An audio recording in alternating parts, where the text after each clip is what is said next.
What's up, everybody? Axe Wizard here, back with an update for my game. Now, I don't really have any cool gameplay updates to show. I've been working on creating a tool that will help me plot out my star system map and generate this file that I can just load into my game to generate to basically populate the map with what I need. So let me just walk you through what this tool does. So I put a blurb here that explains it. The purpose of this tool is to allow us to create this enormous star system map in my game, Neurality 3092. This tool should allow me to visually create the map by intuitively adding system plots to the screen, and it will create the dictionary data structure that will be loaded into Neurality 3092 that will define the map. So if we run this, it's obviously not glamorous, but what this does is this does a lot of things for me. So you can see I've got these star systems here that I've already created and linked. So these are just testing ones right now. I'm like, Harmonious Synthocracy 001 Prime. I don't know. You can see it's got belongs to the faction Harmonious Synthocracy, and its locations are Earth and Earth's moon. So what this lets me do is if I want to create another node, I just click somewhere, then I can name this. So if I want to name this something like, I don't know, Historical or Harmonious Synthocracy frickin' 005 M, I don't know. M, we'll do lowercase. And if I want to add location names to this, so these names correspond with what the actual locations are going to be named in Neurality 3092. So I can just name this Testing LOL. And that'll be the location name. So I add that. I can also define what faction it's got. I still have to fix this, so I forgot the name of one of my factions already. And so say that this still belongs to Harmonious Synthocracy. I can add this system, and then bam, it's now plotted on this map. I can move it around. So this is going to be a really huge map, and I can link these together. So I can link this. Oops, that did not work. Oh, because I have two star system names that are named the same. I'm an idiot. So that was a cool bug. So I'll do HS. So you saw that I was able to right click and then also delete a node. So we'll do 006 V. I don't know. I didn't do a good job. I should have looked at the star system name. So we'll do testing LOL. We'll add that location, add system. So now I'm going to link this back up with this one. And then I'm going to link this one with this one here. And so every time I'm doing this, I have little outputs in my console over here. So like I'm successfully overwriting files and stuff like that. So every time I do an action, I'm overwriting the file. So now that I do this, if I go into my resource here and I open File Manager, I'm generating two files. I'm generating the star system map.txt, which is what this tool actually uses. So when I start it, you can see, oops, what did I break? Oh no. I didn't handle that well. So let's stop this. I'm gonna have to delete those files and start over anyway. Or yeah, I'm gonna have to just delete them because they're essentially corrupted right now because I didn't safely handle something. So that's a good lesson. So let's save that and then let's run it again. There we go. So now we start with a empty map. So if I click here again, I can add, the core. I can name it whatever I want. For location, I'm going to add Earth and Earth's moon. And it's part of the Harmonious Synthocracy. Add that system. And then I can add, numero dos. I can add whatever I want. Whatever I want. Boom. Add system. So I can link those together. And that works. I need to handle that case. Let me write this down. There we go. So if we go back to this thing here. So I can just keep adding a bunch, right? So 3.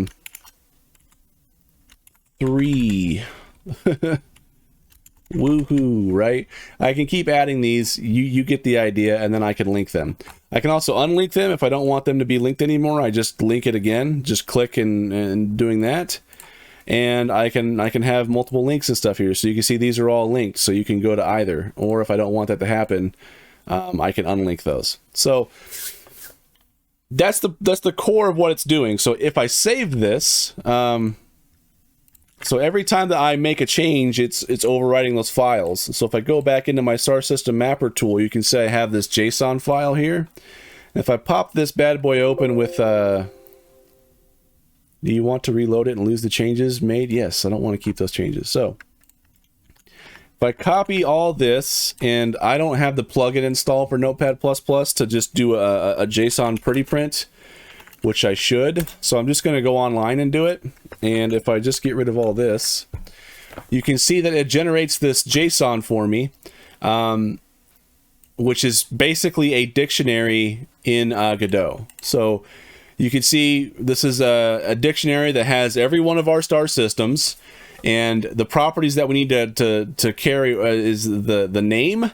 Now, I know that I could reference the key of the dictionary here, but sometimes that's not accessible, especially if I just pass in the key, the value of this key, this whole dictionary as data. I might not have access to the actual key. So it's a bit redundant to have the core and then also name is the core, but there's a purpose to it. I also have what position it's going to be at, which is going to be a vector 2. It might not be stored this way. I might actually break those out into like separate coordinates or whatnot, but so I have like, position X, position Y. So that way I can track those separately. And then it keeps track of all the locations that we have. Since locations I'm handling within Neurality 3092, I don't need to be worried about that for this star system map tool. So I just need to have the string, which is the key of that location. I also have what faction that it belongs to, and any neighboring systems that we have to draw the link to, and whether this has been discovered or not. So how it's going to work is that in the in the game, when you fire up the map, say for example we have another system out here, another system, boo, right? So if we have some other system out here that is linked to 3, but if you're just starting out at the core, you're not going to be able to see another system here. It's not going to be visible. So you're not going to be able to see this another system until you actually go to this system, and then you'll be able to see the next system there. So this is why I'm developing the star system mapper tool that will generate this JSON-like stuff for me that I can either just copy and paste into a file in Neurality 3092, or I can just copy and paste this into the directory and just load this and be able to make that work. Now, if I want to copy and paste it, or if I want to just load it by file into Neurality 3092, I would use this star system map.txt.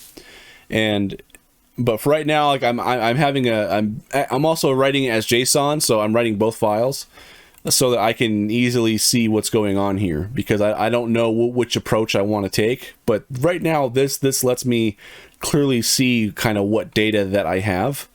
And so as I begin to add more and more systems to this, this file is going to be huge, because I'm going to have hundreds, potentially thousands of star systems in the game, and I need some way to track that. I don't have a cool fancy way like in No Man's Sky where I can have 18 quintillion, star systems. I don't have a way to do that. At least not that I know of.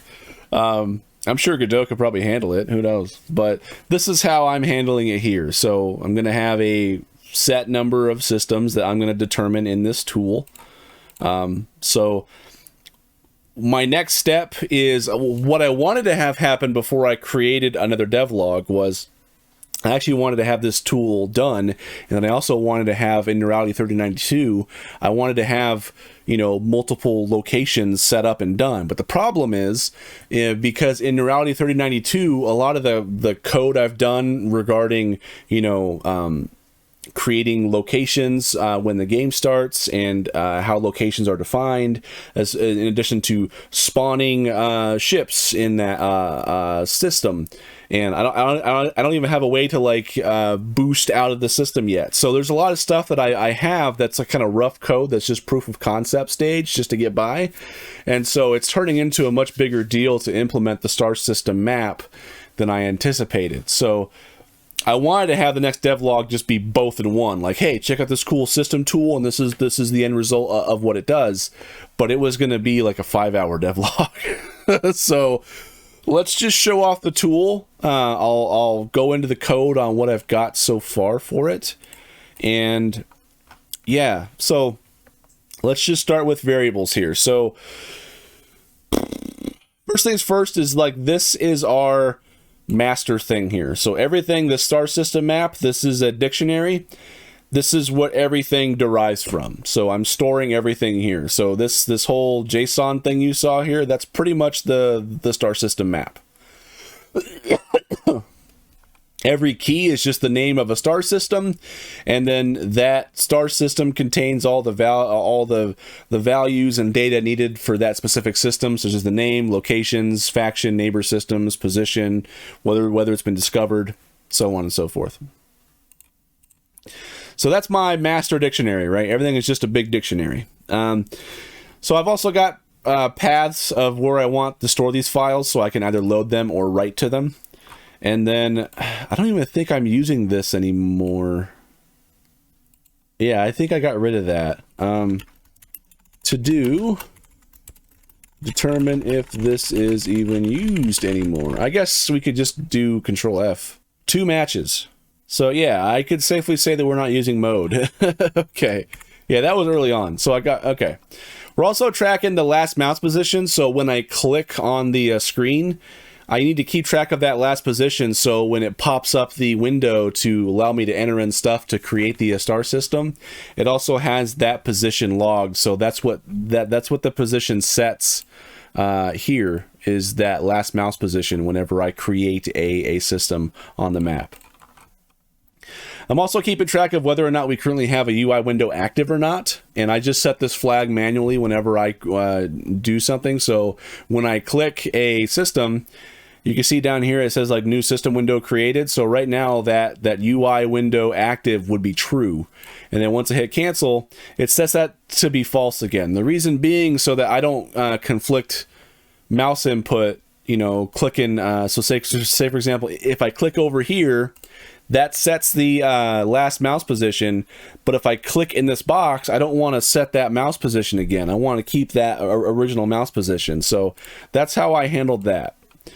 I'm also keeping track of if I'm actually hovering over a node. So when I just have a variable that should be type node 2D, but I just set it to be type node because it's generic and it covers pretty much everything. So whenever I hover over one of those things, whenever I hover over one of these bad boys, you can see that little tooltip pops up.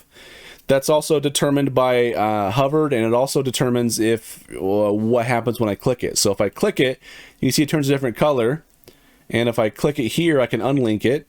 And if I click this here and they're not already linked, then it will link it. So that's all determined by that hovered node. So that lets me determine what's doing that. Now, when linking systems, I'm just keeping track of what's the 2 nodes that we clicked on, and then it will either link or unlink them depending on their current state. And then these, I'm just keeping track of the lines that we have. So when I first got this working and I was able to draw lines, I found that I actually had a problem to where it was actually duplicating lines. Because what was happening is I was just going through, and I was when I first run the project, you can see it pops all this stuff up. It was just going through each system's neighbor systems, and it was drawing lines. Well, guess what? It was iterating through every system and iterating through every system's neighbor systems, and it was drawing lines. So what that means is the core here, that would draw a line from numero dos and also 3. Well, when numero dos runs, it would also draw a line from numero dos to the core. so is duplicating lines. So I knocked out 2 birds with 1 stone here. So I have this lines dictionary. So every time I create a line node, a line 2D node, I'm keeping track of I'm creating a key that's alphabetical.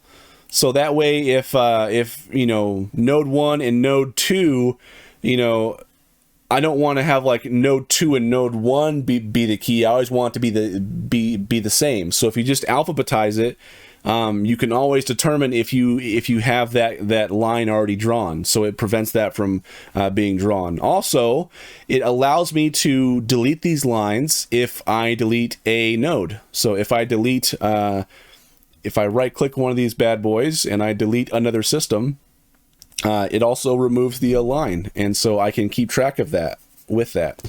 The same thing for the nodes. So whenever I create a new star system and I add it on my map, I just store it in this nodes, and so that I can fetch that node, and it's also that node's data, as well as delete that node when I'm done with it.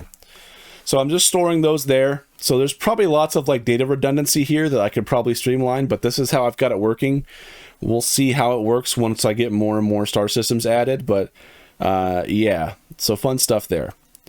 So when the program starts, here's what it's doing.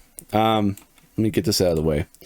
So what we're doing is we're attempting to load any previous map that we might have worked on. So I have this function called read map from file, and this populates the star system scene dictionary. Star system map, I renamed that. Star system map. There we go. So this read map from file just populates that dictionary. So if we look at that function, what we're doing is we're using Godot's file functions. So we have to declare a new file, and then with that file, like class or node or whatever, it allows us to determine if a file actually exists. If it does, we can open it, and then we can, since I'm just saving it as get variable, when I write to that file, I'm just doing a store variable. And so this is a Godot thing that just does it for me. So it handles that. So I'm just loading that file that I may or may not have had. I was testing out JSON parsing too. Yeah, I think I can make that work as well. And then once you're done with the file, you close it. So we go back up to ready. So we're loading that map, that star system map dictionary. And then what we're doing is we are loading our star system scene. So I have a pack scene. So whenever you see these nodes, this is a scene. So this is a star system scene. So I'm just loading that so that I can do it. And then what I'm doing is I'm iterating through every single key that I have in my dictionary. So every one of these top level keys here. So the core, numero dos, 3.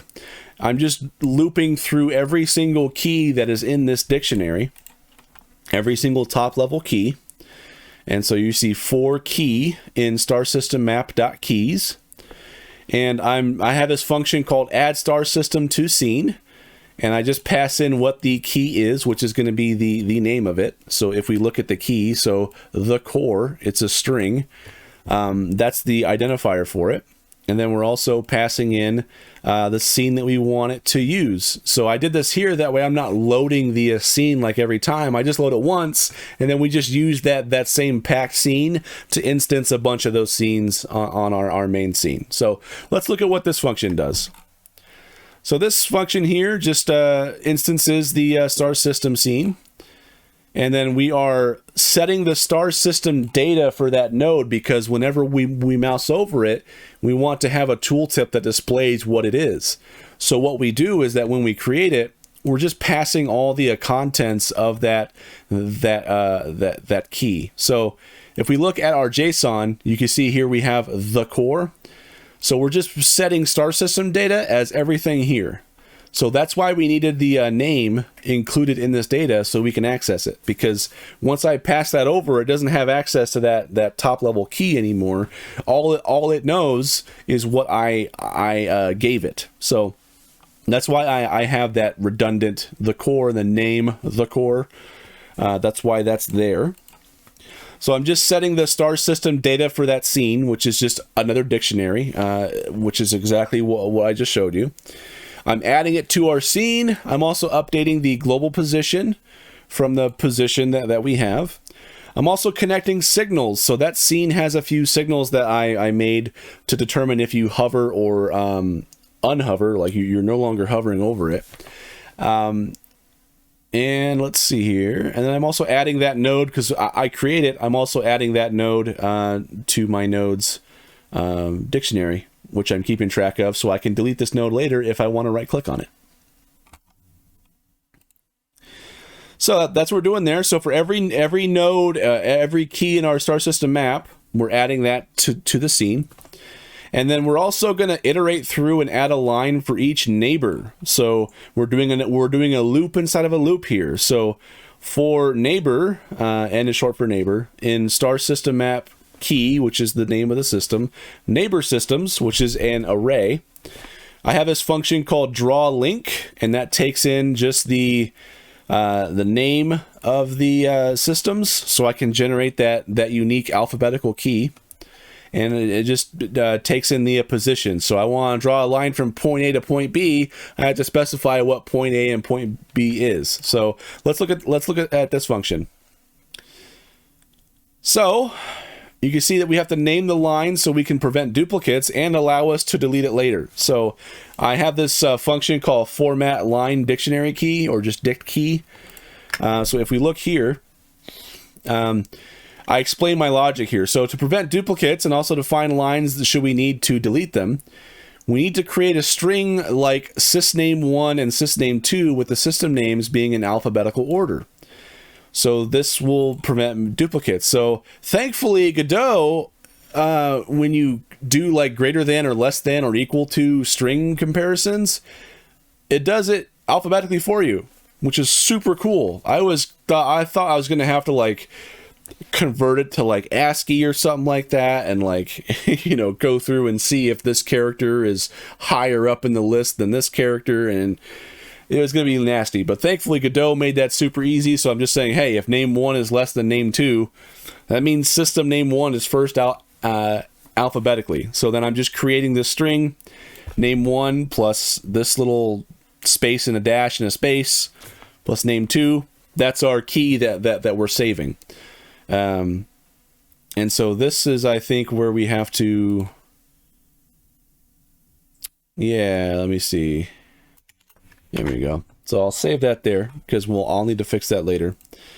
But, so yeah, I'm just doing that. That's all format line dict key is, and it's just returning that key in the format that I expect. So that's all that's doing there. Now, where was I?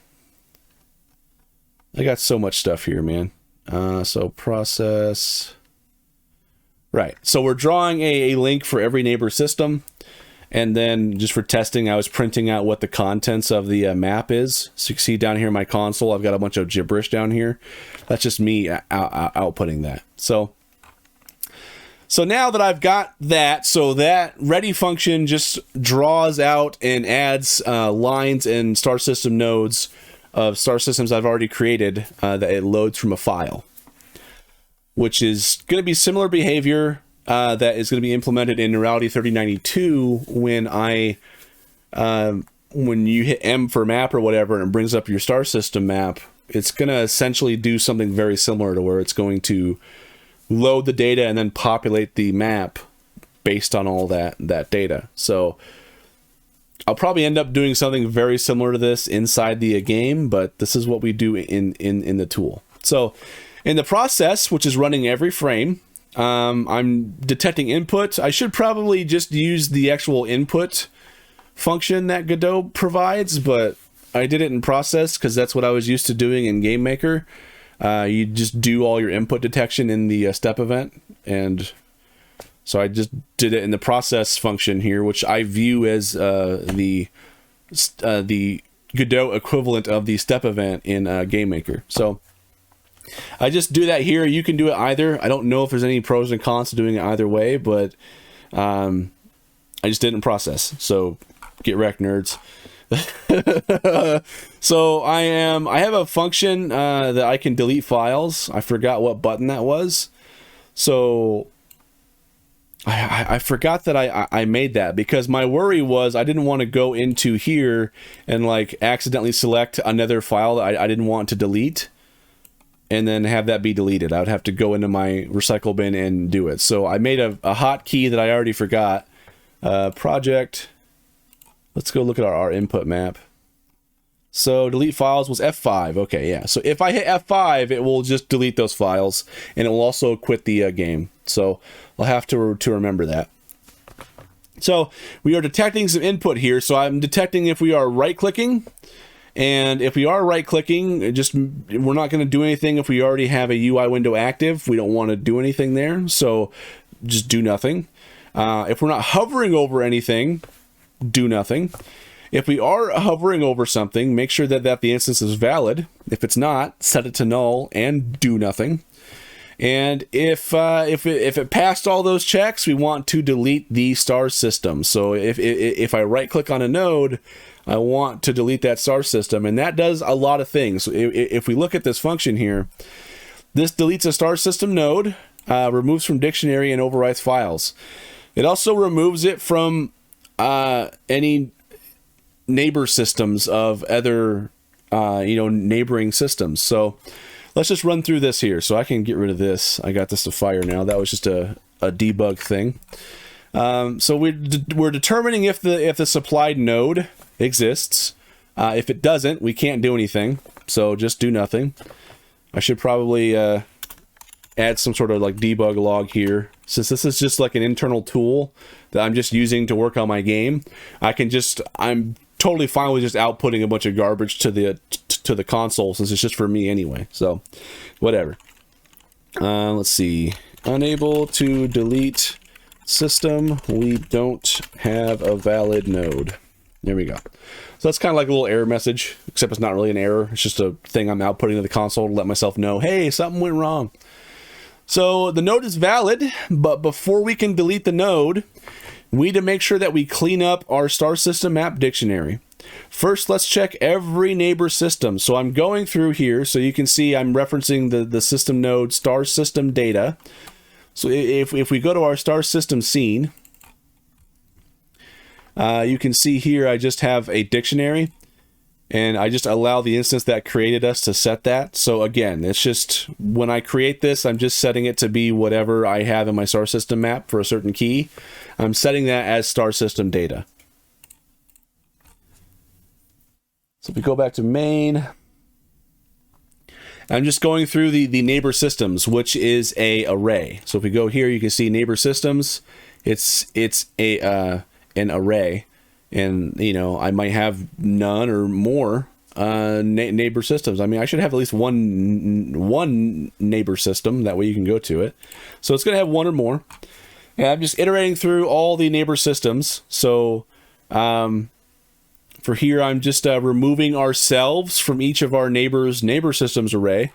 So again, keep in mind every one of these neighbors. So like numero dos here. Well, guess what? Numero dos here has its own neighbor systems array. So we want to remove ourselves from that array. That way it's not trying to draw a line to us or reference us because we're deleted. Want to make sure that we're thorough and clean it up. So we're cleaning up the neighbor systems. So we're just erasing it from that, which is a array method, which will erase it if it exists and then just do nothing if it doesn't. So that's exactly what we want. I don't have to do some extraneous error check. I don't have to do like, does this exist in array? If it does, then delete it. I can just call erase and it handles that. So I like that about Godot. That streamlines this quite a bit, actually. So we also need to update the star system data stored on the node. So keep in mind when I run the game and I mouse over something, this isn't referencing I should probably change this because I have two points of truth, which is a problem. There's two sources of truth, which is not something you want to have. So I have my master star system map dictionary, and then the scene looks at, I think I did that because the node doesn't have access to that easily. Whatever. I've got it working. I might fix that later, but I also have to update this node because if I say, for example, I guess it doesn't show neighboring systems, but yeah, whatever. I also update the star system data dictionary that's stored on the star system scene as well. Super confusing, I know. Super fun. That's why I'm doing a devlog now explaining this, because this is going to be like a 5-hour devlog if I try to go through and explain my tool and also explain how I implemented it inside the game. It's going to be pretty huge. So just getting this out of the way now. So a little teaser for what's to come. It's still going to be a few days out from when I talk about how I implemented that in Neurality 3092. So I'm still working on that. I haven't got it done yet. So again, we're just doing common logic. We're just saying, hey, is this instance valid? If it is, we're updating the star system data to be the star system map n. So for example, if n here is the name of our neighboring node, so if we pass in n is this, I'm just setting, hey, the core, your star system data equals all this stuff here. So that's all I'm doing.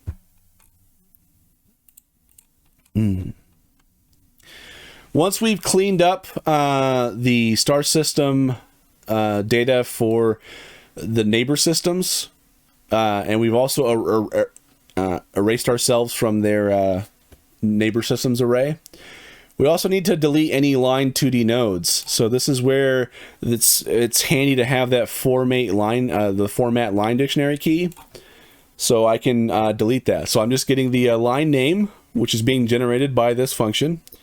And then I'm just saying, hey, if this instance is valid, then delete that bad boy from the scene using QFree, and also erase it from our lines dictionary as well.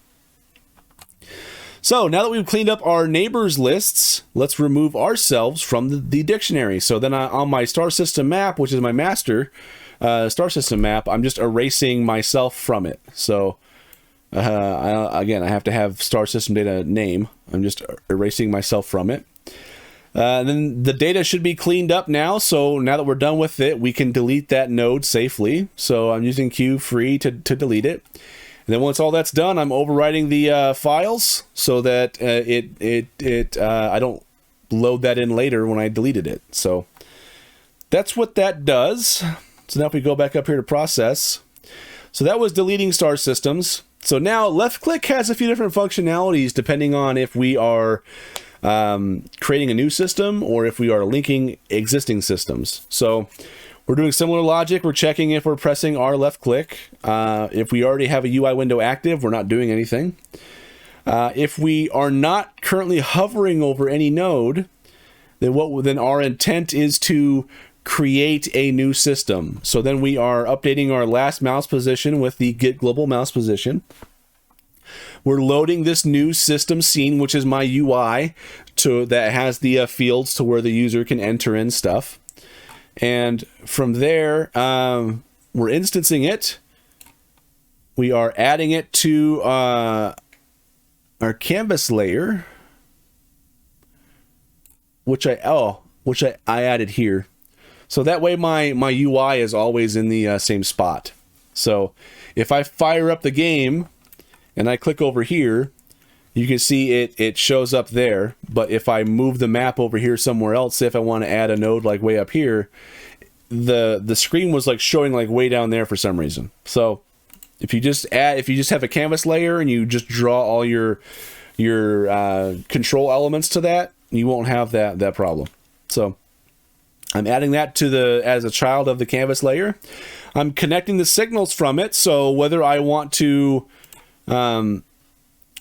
actually cancel it or add that system, those both fire a signal that my main node connects. So it has these signal create and signal cancel, which just handle that. So I guess I should get into that. So let's take a look at signal create. So signal create, we set the position. So star system dot position. So we are taking in a dictionary.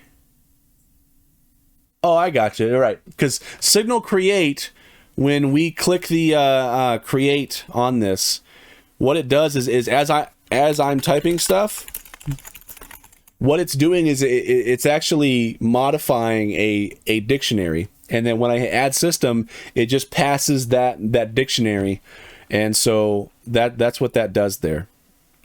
So it's passing that star system dictionary. I'm setting the position because I didn't set that because I don't have a way to set that there. So we're just using the last mouse position, and I'm passing that into this create star system function. And so what that does is this just updates our star system map with the star system name, and we just set it to equal that dictionary that we just created. So if we look at new system, new system.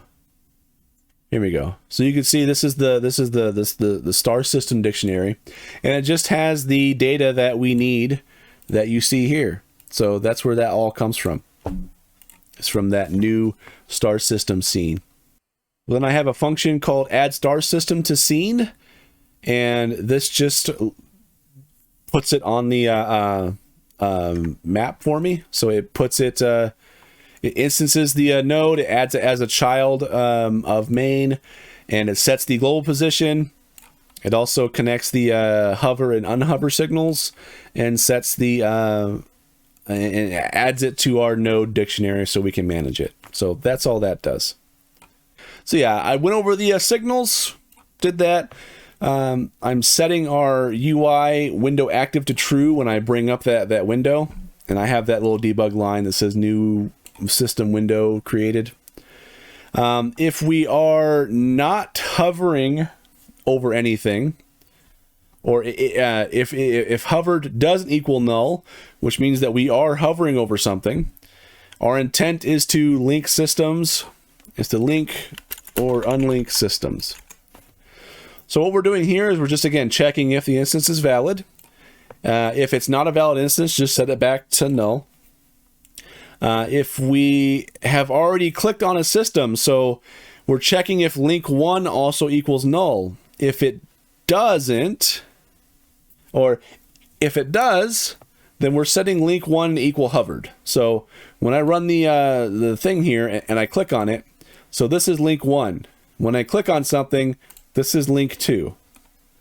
So that's how the linking and unlinking kind of works there. So that's how I've got that working. So when I click on something and I set it as linked, I also modulate the color. That way it gives some visual feedback that you actually clicked on it. And so if link 1 doesn't equal null, then that means that we are clicking on our second one. So we're setting link 2 to equal hovered. We're setting our modulate property here too, even though you don't see it because it happens so fast. This all happens within like a split second, so you don't even notice it. So we're just determining, do we need to link or unlink them? So this is where we are checking to see if we have a line for them already. So again, I'm just constructing that line key using format line dictionary key. And I'm just saying, hey, does this line already exist? If it does, then we want to unlink neighbors. If it doesn't, we want to link neighbors. So let's go over link neighbors first because the logic is very similar. So link neighbors. So we have first and second, which are both type node. I should have put node 2D because, yeah, I should have put node 2D because that's what they actually are. But I just went with node because it's a generic catch-all kind of type that works for like everything. I should have just omitted the type if I'm going to do a generic thing like that, but whatever.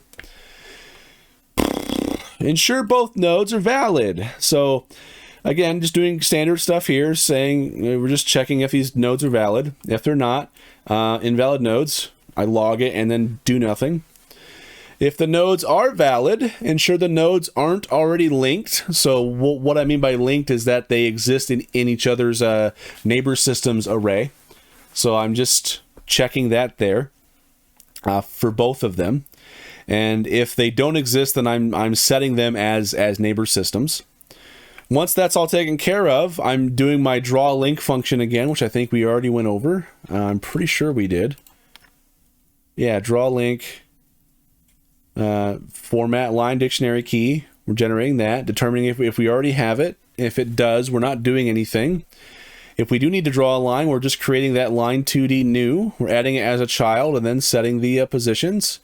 We're also setting the line, the Z index. That way it appears behind the nodes, because if you're adding a new child, the draw order would have it appear on top. So what was happening is that my lines are being drawn over top of my nodes rather than behind the little Godot sprite that I'm using. So, and then I'm also adding it to my lines dictionary. So that's what we were doing there. And then after we link those, we're also updating our file again. So that's what we're doing there. For unlinked neighbors, it's basically the same thing, except we're removing them from the neighbor systems. And then we are deleting the line if it exists and erasing it from the dictionary, and also updating our file again. So very similar logic for both. except that we're appending here, and then we are erasing here. So that's basically what we're doing there, and then we're deleting rather than creating a line. So that's what we're doing there for that. Let's go back up to process here. So that's what we're doing there, and then after that, we're setting our modulation back to each link, to each node back to just being normal draw white. So we're just setting that back to normal. And then I'm clearing out link 1 and link 2 back to null. That way we can click on and interact with other nodes as needed. So that's basically how the tool works. I think I went through pretty much like everything. Yeah. I guess that was a pretty concise way of doing it, I suppose. I think I went through every function that I made, but that's basically how it does it. Yeah, that's the tool. So what this is going to allow me to do is I can add as many star systems as I want and create my map, and I can load that file one way or another into Neurality 3092. And so what I'm doing right now is I'm just making sure I have all the functionality needed that I can do. I was going to add a functionality where I can like right click and then edit a node, but I didn't feel like creating another UI to like edit and then choose to like delete the node or cancel or update it. I just decided I was just going to right click it and delete it. And if you want to edit it, you just delete it and then recreate it and then relink it.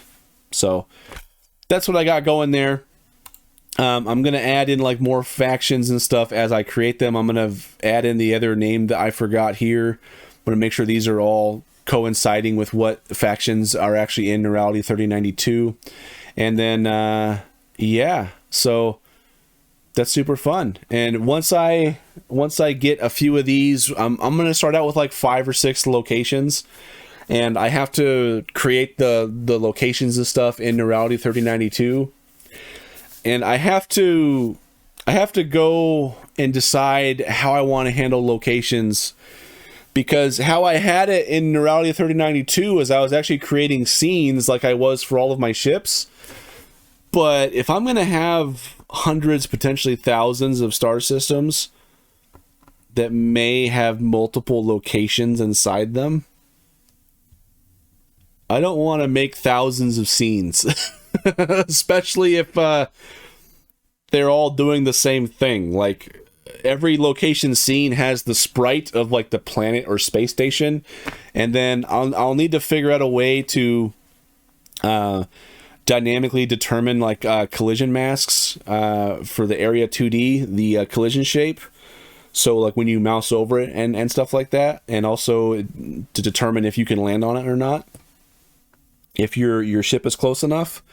So I have to handle that. I think if I can figure that out, I can get rid of the whole scene dealio and just have like one single location type that I can instance, and then I can just set the you know, the sprite and the collision shape, and also all the location data for it, such as like what buttons are enabled on the location screen, you know, what trade goods it has, what ships it has in a shipyard, what the description and name of it is, what sprite it should use for the location screen, all that stuff. So that'll probably be stored in some big ass locations dictionary. So maybe I might create a locations tool. I don't know. But yeah, so I'm still ironing out how I'm going to handle that, because again, in Neurality 3092, I only had a rough proof of concept working, where I just created this location class with some basic placeholder stuff and just threw it together and created two scenes, test location 1 and test location 2, which is Earth and the Moon. And that's what I've been working on so far. So once I've got that ironed out, then I can actually implement the star system map. I think that will be pretty easy to just load that in once I have my locations figured out. And I'll make it so you can press M for map and it will bring up, like, you know, the actual map. So I got to figure out how I want to do that. It's probably going to be something very similar to this, where I'm just going to use, you know, like some sort of sprite.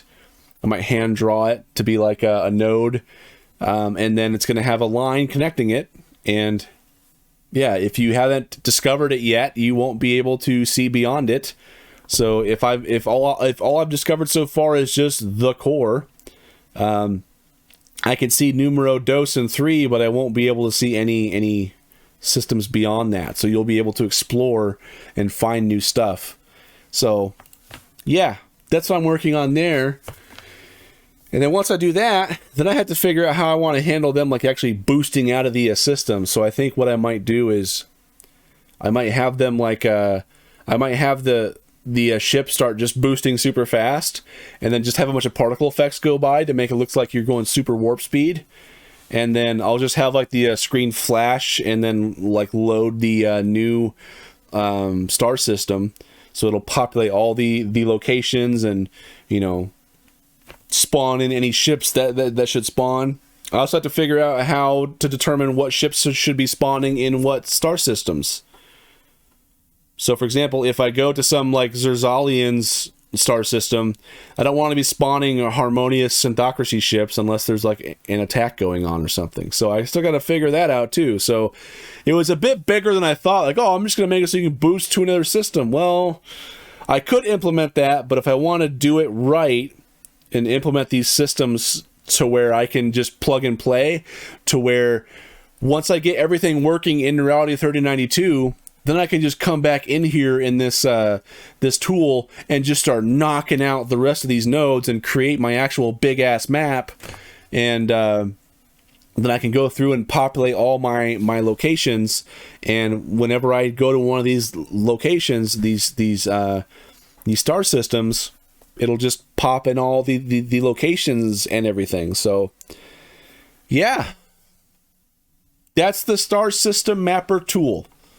It's a whole separate project from Neurality 3092, a whole separate Godot project, and its whole purpose is to create a file that I can load into Neurality 3092, and I think it does a pretty good job. So I'm probably going to have to add more fields to this. So, for example, I'm probably going to have to add something that will determine, you know,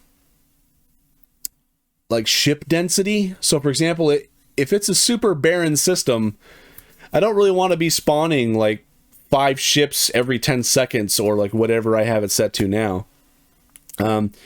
If it's like a barren system that's just like a jumping point, it's probably only going to have like 1 or 2 ships there like at one time ever. Unless like pirates just zone in and like attack you or whatever. So I also have to handle that and also determine if any events should be happening at that location.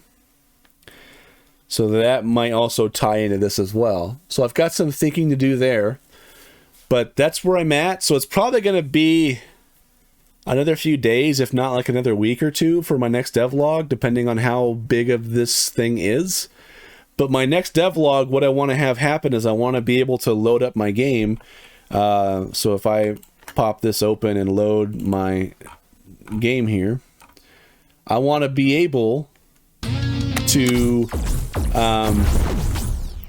oh, I also did some stuff. I can aim with the mouse now, but I'm getting sidetracked. I want to be able to hit M to like open up my map, and I want to be able to select a system and jump to it, and then it will, you know, play like my little moving super fast dealio animation, and then the screen will go white or something like that, or some effect will flash, and then all the old data will be cleaned out, and then all the new data from the star system, all the locations and stuff will be put there, and then you'll be put in where you're supposed to be. So that's the goal there. That's what I'm working on, and every time I play my game, I just want to start shooting people. This is a fun game.